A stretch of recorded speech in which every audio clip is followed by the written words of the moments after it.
Hi, thanks for joining us for Dublin today. I'm here in the studio with Robin Flanders. She is the treasurer for Mustard Seed Journey Incorporated. Thank you, Robin, for taking a little bit of time to come out and talk with us. And we really just want to get a little more familiar with what this ministry, this organization is. I want you to tell us all about it, how it originated, and what great things are going on over there. All right, thanks for having us today, too.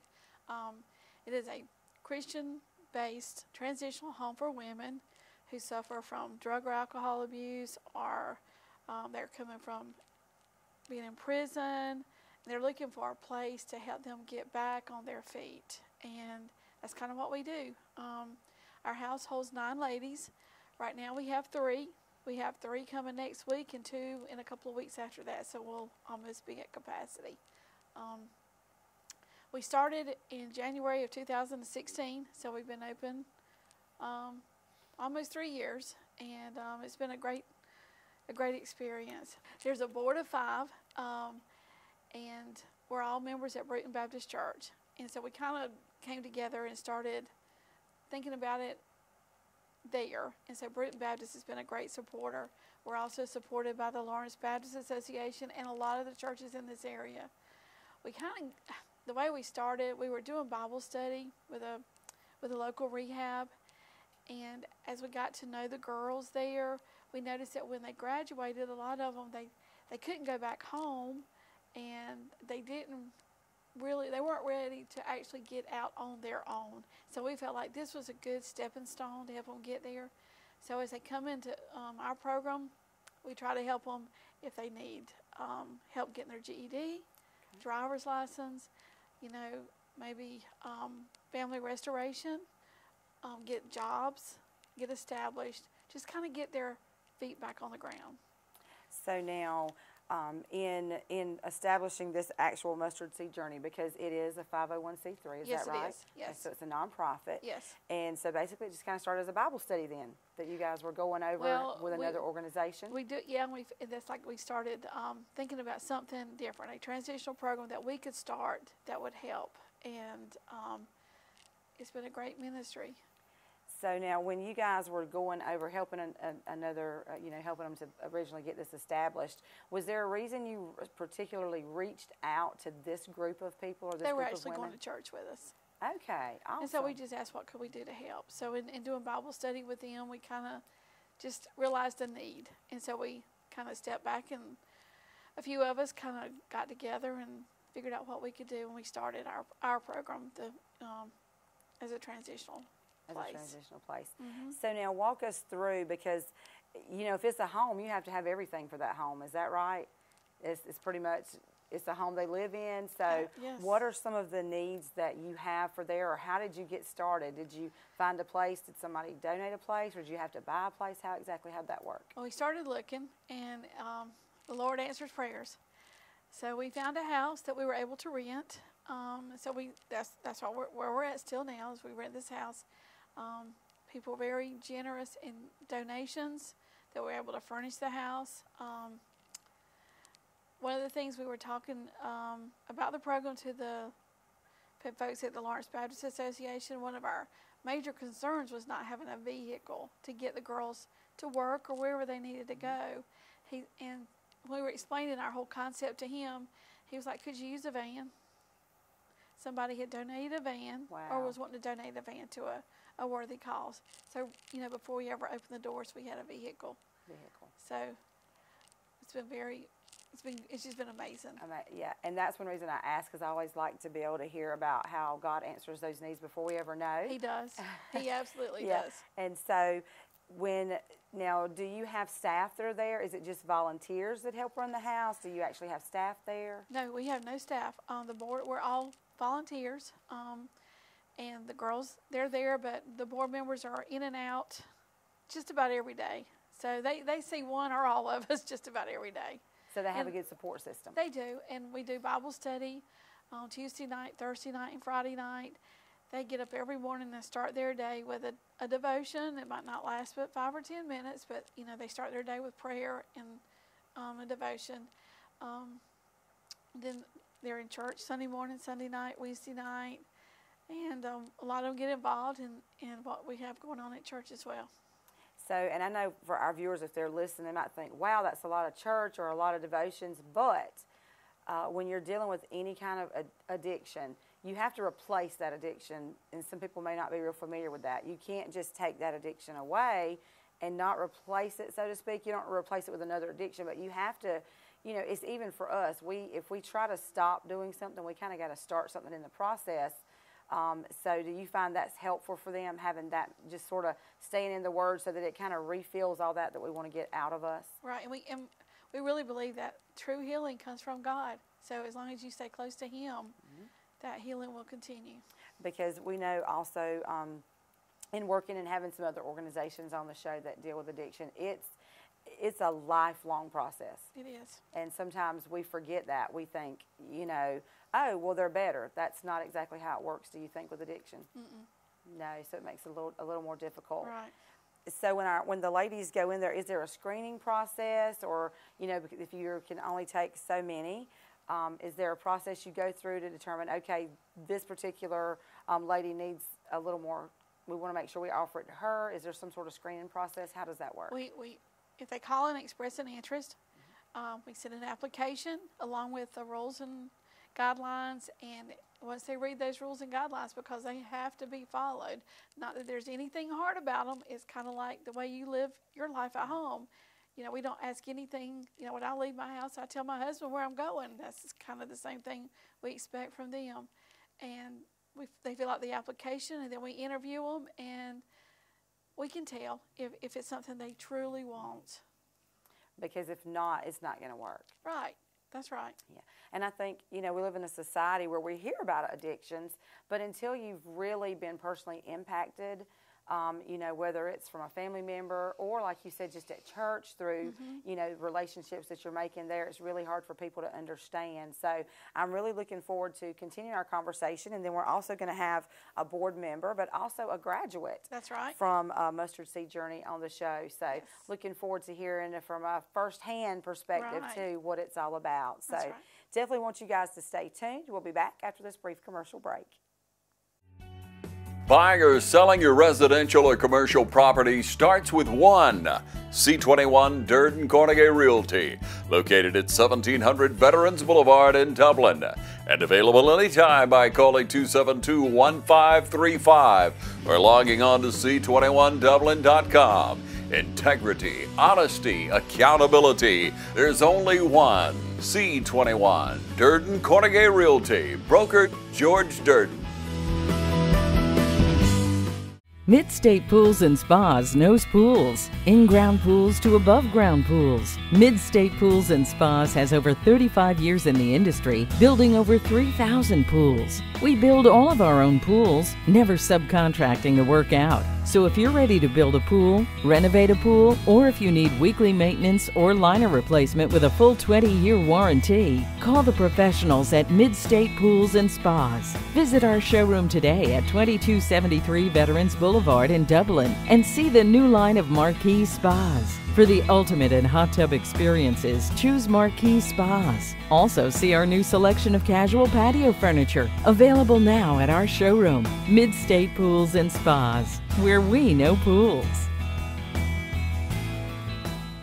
Welcome back. Thanks again for joining us for Dublin Today. Stacy Brooks here, continuing our story on the Mustard Seed Journey Incorporated. So we just heard from Robin a little bit about it, how it originated, and now we're joined by Beth Matthews. She's a board member, and then we've got our graduate, right? We've got Megan Thigpen. She's a graduate, actually, of this program. So glad to have both of you here. Thank you for taking some time out to come and talk with us.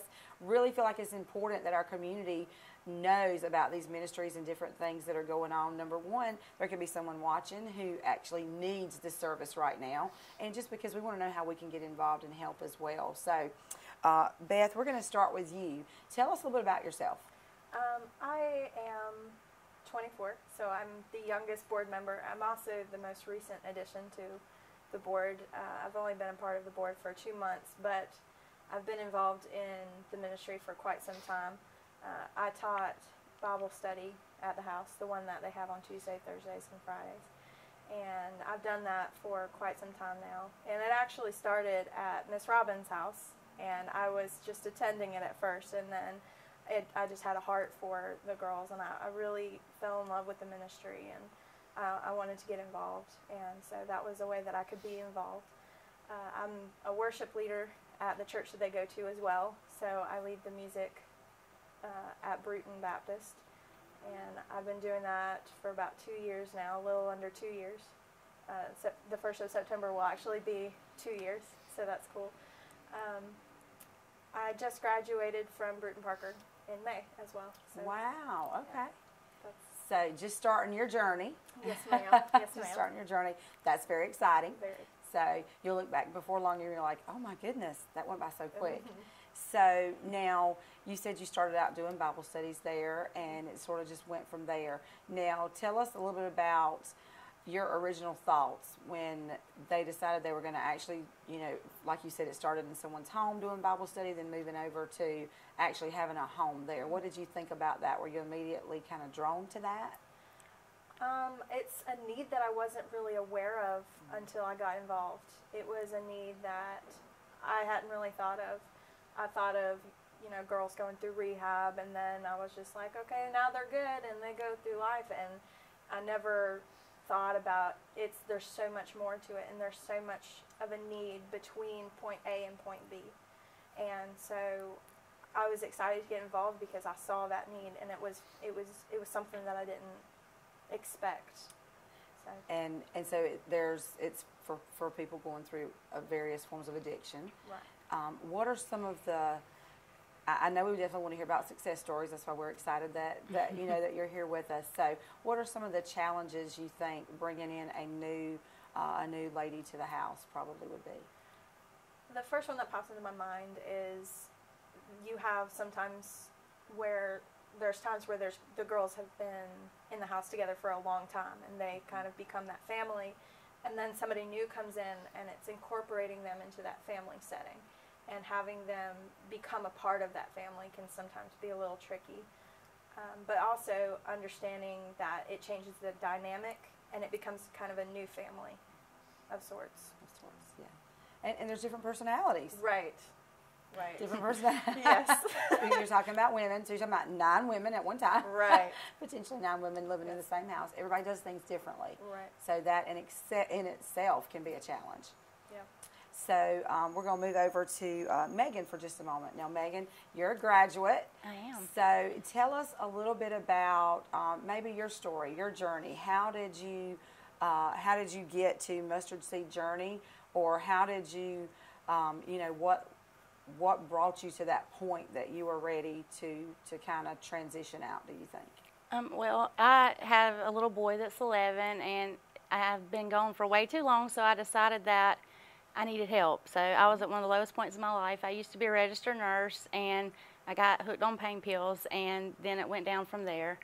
So I ended up in Twiggs County Jail, which is how I found out about the mustard seed, and was able to go from jail to the mustard seed after 40 days. And so it totally changed my life. The women there just truly love you. They're there for you. You feel it's just a different spirit about everything. It's truly changed my life. So now, did you grow up in the Dublin area or from somewhere else? I'm from Lizella, Georgia. Okay, okay. So you're not from here. Okay? Not from here. That's awesome. Yeah. That's awesome. So let's go back for just a moment, if you don't mind, sort of to the beginning of your story then, because I do feel like it's important for our viewers especially, because, you know, unfortunately we live in a day and age in a society of judgment, you know, judgmental, and sometimes we only think of addicts. We think about those people we see on the streets, those people that, you know, that society looks on, sadly, as the lowest of the low, but that's not necessarily true. So you are a registered nurse, you are functioning as an addict. Yes. And I never woke up one day and decided, hey, I'm going to be a drug addict when I grow up. That was never in my plan. So I had a C-section that got infected and got hooked on pain pills that way. So, I mean, it was never meant to be, but it happens. It can happen to anybody. It doesn't discriminate. So there's no reason anybody should judge somebody, but you can overcome it. Yes. I've been clean for 2 years now, so it's been a year since I graduated. September 1st will be a year. So. Wow. Yeah, and I think that sometimes we do forget that, you know, with things the way they are. Drugs are an epidemic in our country, and, you know, even in our area.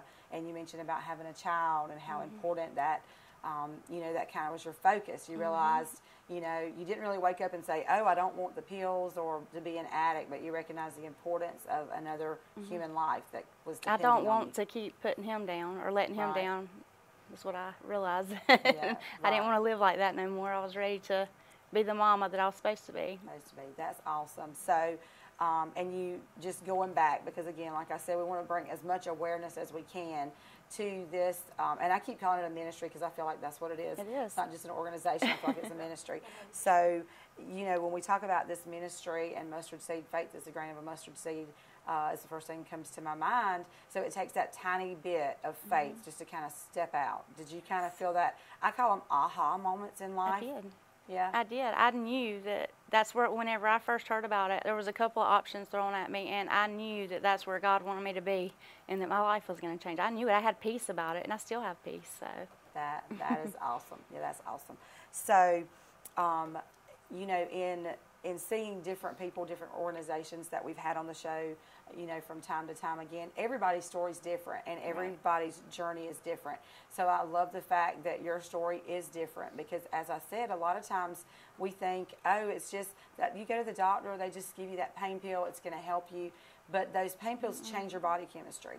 They do. Can you kind of tell us the first time that you kind of noticed, oh, I do feel a little different, that feels better than normal? Can you kind of describe that for us? I can. Well, my baby was probably about 3 weeks old, and I had been taking a lot of Percocets because of the C-section, and I noticed that it gave me energy. So I got up and I pushed him in the stroller around the 3.5-mile block in Lizella, and I was like, ooh, you know, I'm starting to like these. I even told my doctor, I was like, I'm starting to like these. Will you please take me off, put me on something different?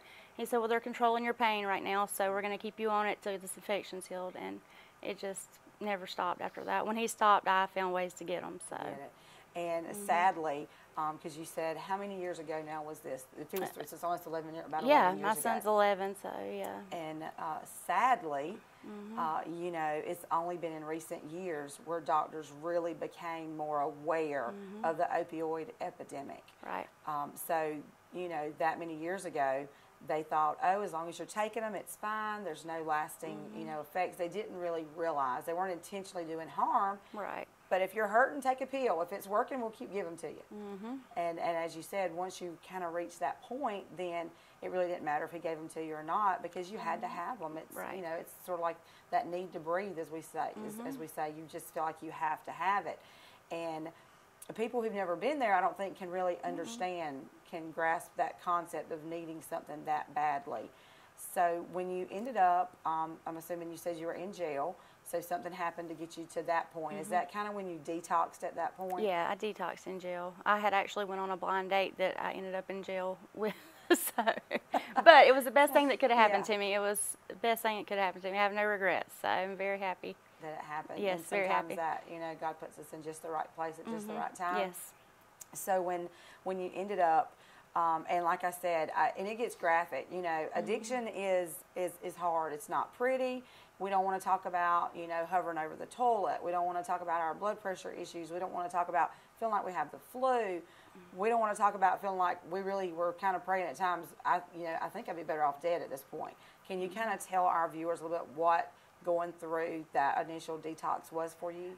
It's pretty rough. I mean, you have sickness like nausea, vomiting, sweats, cold, but I handled it okay, I guess. Yeah. You didn't have a choice. I didn't have a choice. Yeah, and sometimes Yeah. we get to that point. We have to reach our low because, of course, Right. I've known of other people who ended up in jail because of addiction, but as soon as they got out, you know, they went right back. So for every person, it's different, and so every person has to kind of hit that. Do you think you were at the bottom of the bottom at that point? I felt like I was doing better in my life, to be honest with you, whenever that happened, but I knew I was not where I needed to be, and I knew that, and I was saved before all this happened, so I knew that I needed to get back to God and put Him first in my life, and that my life would fall back in order. So I knew it was my wake-up call, so I'm happy.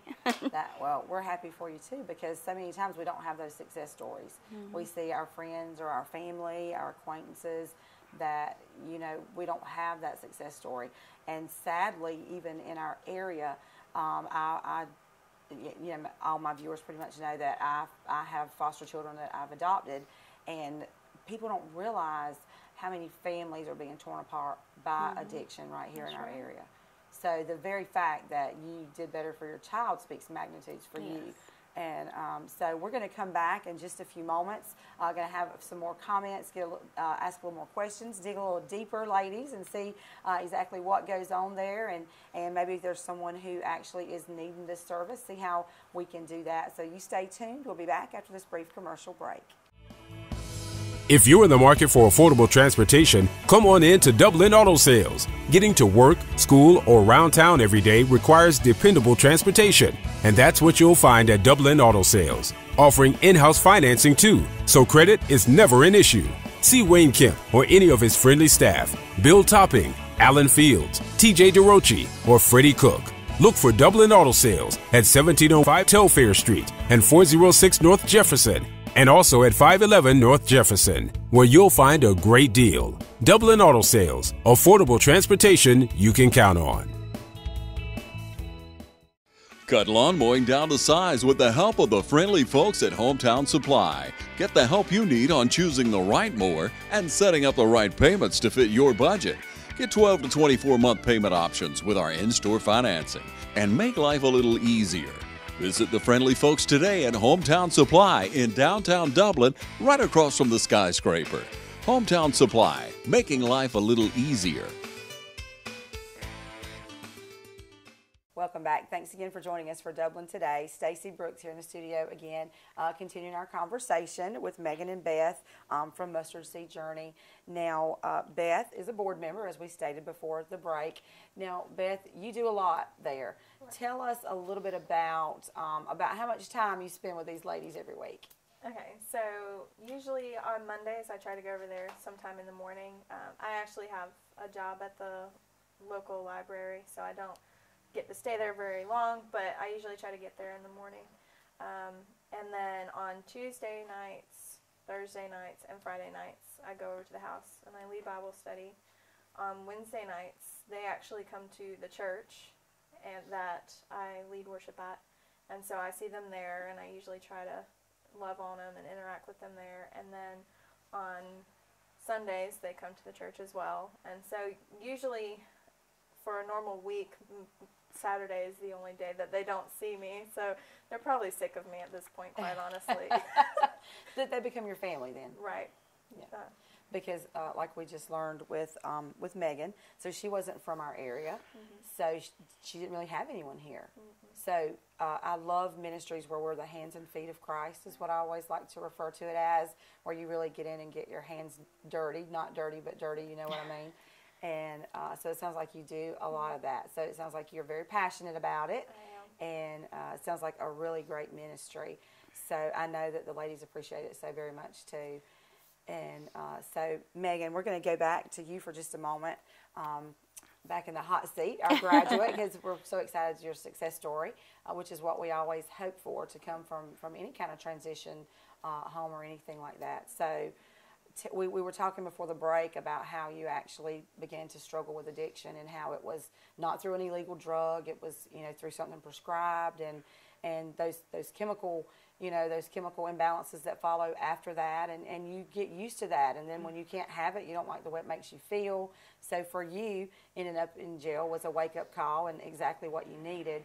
And you talked a little bit about your child that you had, and you wanted to be that mom. So I would really like for you to kind of walk our viewers through a typical day when you first came to Mustard Seed Journey. Now tell us a little bit about what your original thoughts were, and then maybe walk us through that process of what you did every day.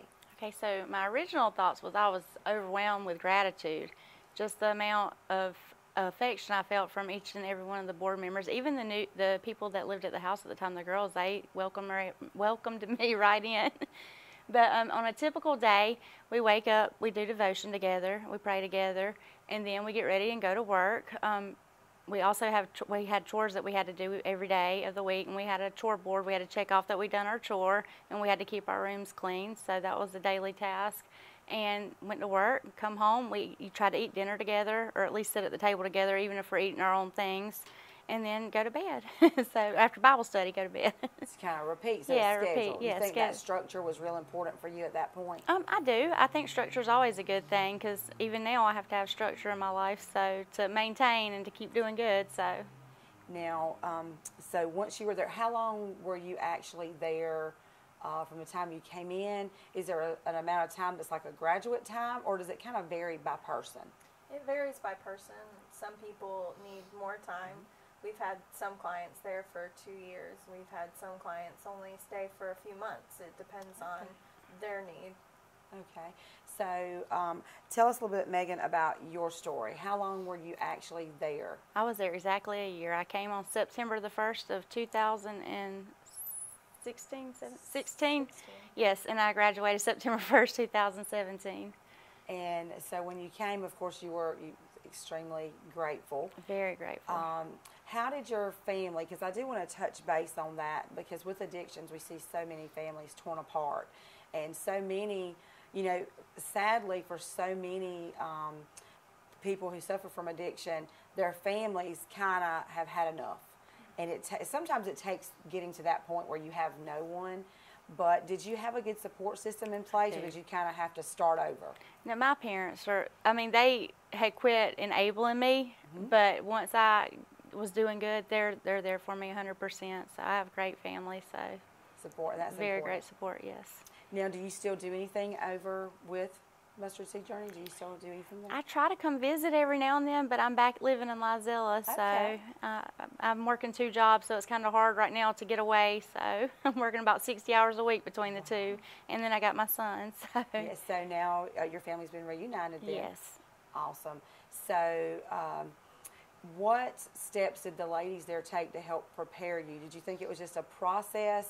Were they able to help you find employment or things like that? Well, when I was there, they helped me to find employment, and they also helped make sure I had adequate time and was able to go to Macon for my job interviews before I left, so that I had employment lined up for when I got back to Macon. So Okay. So now, are you back in a medical field? Are you doing something different? I'm working at Home Depot as a Okay. sales associate, and Yeah. that's my full-time job, and then part-time at Kohl's in customer service.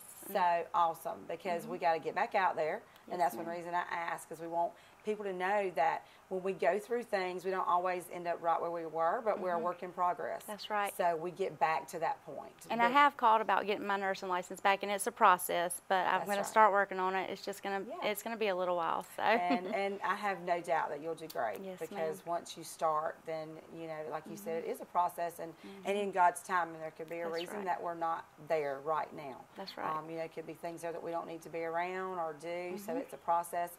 Also teaches us to be so grateful for things, you know, as well. So I am so glad that you guys took a little bit of time out to talk with us. We're going to take a quick commercial break, and we'll be right back.